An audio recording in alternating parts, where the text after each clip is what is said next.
तो छात्रों फटाफट आपका यहाँ पे फिर से आपका एक बार आपका लेके आ चुका हूँ। देखिए आपका यहाँ पे पार्ट 2 लेके आ चुका हूँ। देखिए आपको मैं यहाँ पे पूरे सेट के आपको आंसर लगातार दे रहा हूँ। 2 सेट कर लीजिए और कल के पेपर के हिंदी के पेपर में आप यहाँ पे गर्दा उड़ा दोगे, इसकी मैं गारंटी लेता हूँ। फटाफट करिए। देखिए आपको मैंने यहाँ पे आपका सेट बी का आंसर कहाँ तक दे दिया है, आपको मैंने आपको आंसर यहाँ पे पूरा आंसर आपको मैंने ऑब्जेक्टिव आपका यहाँ पे करा दिया है। ठीक है, तो आपके सभी के क्वेश्चन आपको यहाँ पे आंसर इसके मैंने करा दिए। यदि आपने नहीं किए तो फटाफट आपको एक बार इनका आपको रिवीजन कराता हूं और आपको बताइए यहाँ पे क्वेश्चन आपका 6 से लेकर आपको आगे के आंसर आपको फटाफट बताऊंगा। आपको लगातार लास्ट तक आपको बने रहना है, एक एक वीडियो आपको पूरी रात देखना है। यदि आप यहाँ पे टॉपर बनना चाहते हो 10th के आपके बोर्ड एग्जाम में, यदि आप पूरे यहाँ पे तैयारी करना चाहते हो ना, ये क्वेश्चन पढ़ लेना अच्छे से और इसके बाद आप यहाँ पे टॉप करोगे। देखिए अब यदि आपने यहाँ पे आपने ऑब्जेक्टिव नहीं किया है, देखिए आपको पहले का आंसर देखिए आपको यहाँ पे आधुनिक काल का आरंभ कब हुआ, आपको आंसर आपको यहाँ पे सिंपल तरीके से आपको यहाँ पे 1900 करना है। और इसके बाद देखिए नई कविता का आपके कवि कौन है, आंसर आपको रघुवीर सहाय। और इसके बाद गोपियों ने श्री कृष्ण की तुलना किससे की है, आपका आंसर हारिल की आपके लकड़ी से। चौथा रसात्मक वाक्यम काव्यम परिभाषा किसने दिया, आंसर आपको यहाँ पे आचार्य विश्वनाथ। संचारी भावों की संख्या कितनी है, आपको यहाँ पे 33। और इसके बाद काव्य की शोभा बढ़ाने वाले तत्व आपको कारक आपको अलंकार कहलाते हैं। लय ताल और छंद से आदि से मुक्त रचना कहलाता है यहाँ पे आपका गद्य। और इसके बाद नेताजी की मूर्ति आपको यहाँ पे डैश डैश कपड़ों में थी, आपका फौजी हो जाएगा। और आपके समाज के कितने भेद हैं, आपको 6। और सूर्य की भक्ति आपका किस भाव की है, आपको शाक भाव की। और इसके बाद देखिए क्वेश्चन आपका यहाँ पे 5वां फटाफट करेंगे। आपका 5वां क्वेश्चन दिया गया है, यहाँ पे देखिए क्या दिया गया है आपको, इसमें क्वेश्चन दिया गया आपको यहाँ पे गोपियां उद्धव को डैश डैश मानते हैं आपका बड़भागी। और चौपाई के प्रत्येक चरण में आपको कितनी मात्राएं, 16 मात्राएं। और विनय पत्रिका आपको यहाँ पे देखिए आपको इसको मिलाना है आपको यहाँ पे आपका तुलसीदास पर। और कामायनी को मिलाना है आपको यहाँ पे आपका जयशंकर प्रसाद। और आपका शांत रस का आपको यहाँ पे हो जाएगा निर्वेद। और इसके बाद चौपाई का आपको हो जाएगा आपका यहाँ पे मातृचंद्र। और जहां एक ही शब्द 2 बार आए उसे कहते हैं पुनरुक्ति प्रकाश। और जहां पे देखिए जहां एक ही आपका यहाँ पे जहां आप प्रस्तुत कथन को आपको प्रस्तुत का बोध हो उसे कहते हैं आपका यहाँ पे आपका अनुक्ति अलंकार। और इसके बाद क्वेश्चन चौथा देखिए निम्नलिखित प्रश्नों के आपको उत्तर एक शब्द में देना है। बाल गोविंद भगत सिर पर क्या पहनते, आंसर कबीर पंथियों के आपका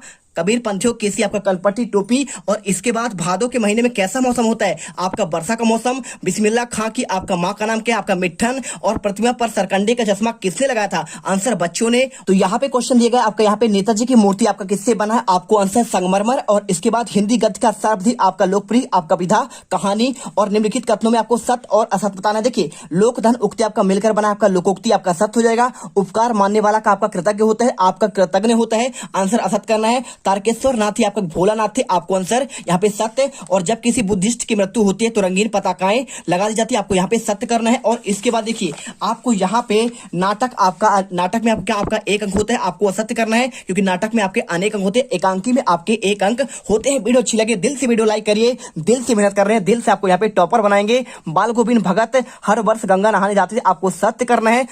तो चलिए क्वेश्चन देखिए आपका 6 प्रयोगवादी आपके 2 कवियों के नाम। और आपको प्रत्येक की आपको एक आपको रचना बताना है, प्रयोगवादी और आपका यहाँ पे प्रगतिवादी 2 क्वेश्चन है। देखिए आपका प्रगतिवादी 2 कवियों के नाम की बात करें और उनकी एक रचना, तो आपको यहाँ पे इसका आंसर आपको यहाँ पे ऊपर आपको दे दिया गया है। पहला आपको नरेंद्र शर्मा प्रवासी के गीत। और आपका यहाँ पे अग्नि आपका सस्य आपको आंसर लिखना है। और दूसरे आपके यहाँ पे देखिए प्रगतिवाद के कवि है आपका रामेश्वर शुक्ल अंचल, आपको आंसर किरण बेला। और आपका लाल आपका चूनर आपको लिखना है। और इसके बाद देखिए प्रयोगवादी कवि 2 आपको कवि नाम, पहला है आपका गे, इनकी एक रचना है हरी घास आपका क्षण भर। ठीक है, हरी घास क्षण भर आपको यहाँ पे आपको यहाँ पे लिखना है। और इसके बाद आपका इनका दूसरा आपको यहाँ पे एक आपको रचना लिखना है। तो इनका एक रचना क्या है आपका इत्यलम। ठीक है, आप इत्यलम आप यहाँ पे ये लिख दीजिए। और इसके बाद मुक्तिबोध की 2 रचना, पहला रचना आपको यहाँ पे इनका हो जाएगा। ठीक है, चांद का मुंह टेढ़ा है, क्या है, चांद का मुंह टेढ़ा है, आपका ये आंसर आपको हो जाएगा। और इसके बाद देखिए यहाँ पे इसके बाद आपका आंसर दूसरा इनका आपका यहाँ पे भोरी भोरी आपको। और इसके बाद आपका यहाँ पे खाक खाक। ठीक है, खाक धूल आपको आंसर ये करना है, चलिए कर दीजिए। और इसके बाद क्वेश्चन 7वां, गोपियों ने किन का आपका उदाहरणों के माध्यम से उद्धव को उलाहने देने की आपके दिए हैं, आपको इसका आंसर करना है। तो आपको इसका आंसर आपको यहाँ पे 3 पॉइंट पर आपको देना है। पहला पॉइंट लिखना है आपका कमल के पत्ते जो नदी के जल में आपको यहाँ पे रहते हुए भी आपका जल के प्रभाव से आपका मुक्त रहता है। और दूसरा देखिए जल के मध्य आपका रखी तेल की मटकी जिस पर आपको यहाँ पे पानी की एक बूंद भी आपका टिक पाती है। और तीसरा पॉइंट कड़वी ककड़ी जो आपका खा ली जाए लेकिन आपका डूब पर भी उद्धत प्रभाव आपका रहित होता है। और इसके बाद गोपियों के अनुसार आपका राजा का धर्म क्या होना चाहिए आपको आंसर लिखने। देखिए आपका गोपियों के अनुसार राजा का धर्म आपके उसकी प्रजा की हर तरह से रक्षा करना होता है और तथा नीति आपके राजधर्म का पालन आपका करना होता है। और राजा तभी अच्छा कहलाता है जब क्या हो देखिए वह आपका अनीति का साथ न देकर नीति का साथ दे। आंसर करिए, वीडियो को दिल से लाइक करिए। सट आपको यहाँ पे आंसर आपको यहाँ पे दिया जाएगा। और इसके बाद देखिए क्वेश्चन आपका यहाँ पे 8वां, रीति काल को आपके श्रृंगार काल आपका क्यों कहा जाता है। ये क्वेश्चन आपको आंसर बहुत ही सिंपल तरीके से आपको यहाँ पे आंसर इसका मिल जाएगा। देखिए आपको सबसे पहले क्या लिखना है, आपको आंसर यहाँ पे आपको लिखना पड़ेगा। आपको इसमें आंसर ध्यान से देखिएगा। एक क्वेश्चन, रीतिकाल को श्रृंगार काल आपका इसलिए कहा जाता है कि जिसका आपका जवाब है यहाँ पे रीतिकाल में जितने भी आपका यहाँ पे आपका क्या थे देवी देवताओं का आपका ताल था। आपको इस काल में जितने भी आपको यहाँ पे कवि थे उन्होंने सभी देवी देवताओं पर आपका श्रृंगार का ही वर्णन किया है और कविता के माध्यम से, इसलिए आपको यहाँ पे इसके लिए आपको रीतिकाल को आपका श्रृंगार काल का आपके सब यहाँ पे कहा जाता है। ठीक है, श्रृंगार काल भी कहते हैं। और इसके बाद इसके 8वां क्वेश्चन देखिए, नई कविता की आपको 2 आपका विशेषता बतानी है। आपको आंसर नई कविता की आपको 2 आपका विशेषता आपको यहाँ पे ये मिल जाएगा। ठीक है, देखिए पहला आपको यहाँ पे नई कविता के आपके कवियों ने यथार्थ का चित्रण किया है। और आपको यहाँ पे देखिए दूसरा, नई कविता के जीवन के प्रत्येक क्षण को सत्य मानती है और नए प्रतीक रूपक और उपमानों के आपका नई भाषा शिल्प में आपका यहाँ पे अभिव्यक्ति होती है। आपको यह आंसर यहाँ पे आपको कर लेना है। और इसके बाद देखिए क्वेश्चन आपका यहाँ पे आता है, आपका दिया है गोपियों द्वारा आपको उद्धव को भगवान कहने पर क्या आपका व्यंग निहित है। चलिए इसका आंसर देते हैं।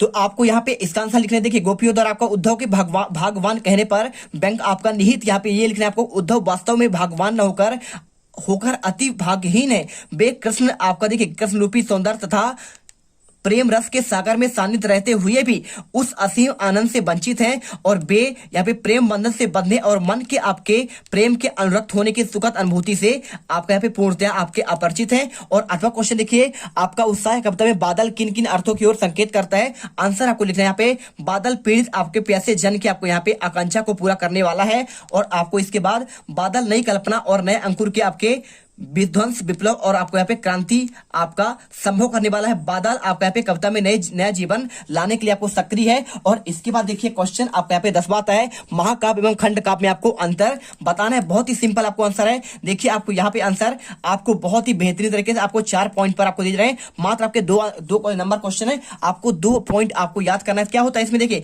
इसमें जीवन का आपका समग्र चित्रण का वर्णन होता है महाकाव्य की बात पहला पॉइंट, और खंड काव्य में दूसरा आपका देखिए पहला पॉइंट इसमें जीवन के किसी एक अंश का वर्णन होता है। और देखिए खंड महाकाव्य में आपके इसमें अनेक रसों का आपका यहाँ पे वर्णन होता है और इसमें मुक्ता आपका एक ही रस होता है। देखिए और तीसरा इसमें अनेक छंदों का प्रयोग होता है और इसमें एक ही आपका छंद का प्रयोग होता है। इसके बाद देखिए यहाँ पे इसमें अनेक छंदों का आपका यहाँ पे चौथा महाकाव्य के आपको कुछ रचना रामचरितमानस, तुलसीदास, और खंड का आपके पंचवटी आपके मैथिली शरण आपके गुप्त इसके आपके रचयिता हैं। और इसके बाद देखिए क्वेश्चन आपका यहाँ पे अतिशयोक्ति अलंकार को आपको परिभाषित करना है। कैसे करेंगे आप, तो यहाँ पे करने के लिए आपको यहाँ पे आपको सिंपल से लिखना पड़ेगा, अतिशय धन आपका उक्ति ये आपका होता है, अतिशय मतलब आपका होता है बहुत अधिक, और आपका उक्ति मतलब होता है आपका यहाँ पे किसी बात को कह दिया। ठीक है, अर्थात जब कोई बात बहुत आपका बढ़ा चढ़ाकर आपका बोला जाए, लोक सीमा का उल्लंघन करके आपका कही जाए, उसे कहते हैं यहाँ पे अतिशयोक्ति अलंकार कहते हैं। आप इसका आंसर यहाँ पे आपको देख सकते हैं, आपको आपका मिल गया आंसर। अब इसके बाद देखिए क्वेश्चन आपका यहाँ पे आता है,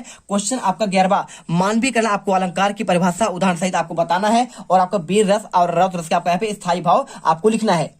तो देखिए आपको यहाँ पे क्वेश्चन आपका यहाँ पे मिल जाएगा, मानवीय अलंकार काव्य में जहां आपका निर्जीव पदार्थ वस्तुओं पर आपका मानवीय क्रियाओं और भावनाओं का आपका आरोपण किया जाए वहां आपका मानवीय अलंकार होता है। दूसरे शब्दों में जहां आपका निर्जीव वस्तु को आपको सजीव रूप में प्रस्तुत किया जाए वहां पे आपका मानवीय अलंकार, जैसे आपके पे मेघ आए बड़े बनकर ठनकर सबर के, उत्साह सुलहने तीर बरसाती जयलक्ष्मी सी उदित हुई। तीसरा पॉइंट, मृत्यु ने अपने शीतल हाथ रखे उस पर आकर तत्काल, मेघ बन आसमान से उतर रही संध्या सुंदरी परी सी। ठीक है, आपको यहाँ पे आंसर आपको मालविक कला आपका अलंकार यहाँ पे आपको दिखाई दे रहा है। और इसके बाद देखिए वीर रस और आपका रौद्र रस का आपको यहाँ पे स्थायी भाव, देखिए वीर का आपका यहाँ पे स्थायी भाव होता है, आपका वीर का क्या होता है आपका यहाँ पे क्रोध होता है। और आपको यहाँ पे आपका देखिए रौद्र रस का आपको यहाँ पे आपका देखिए वीर का आपको यहाँ पे देखिए रौद्र का आपका क्रोध हो जाएगा और वीर का आपको यहाँ पे आपको उत्साह आपको कर देना है। ठीक है, यहाँ पे आपको आंसर मिल गया। और इसके बाद आत्मकथा और आपको यहाँ पे जीवनी में आपको 2 अंतर और कहानी और उपन्यास में आपको 2 अंतर बताना है।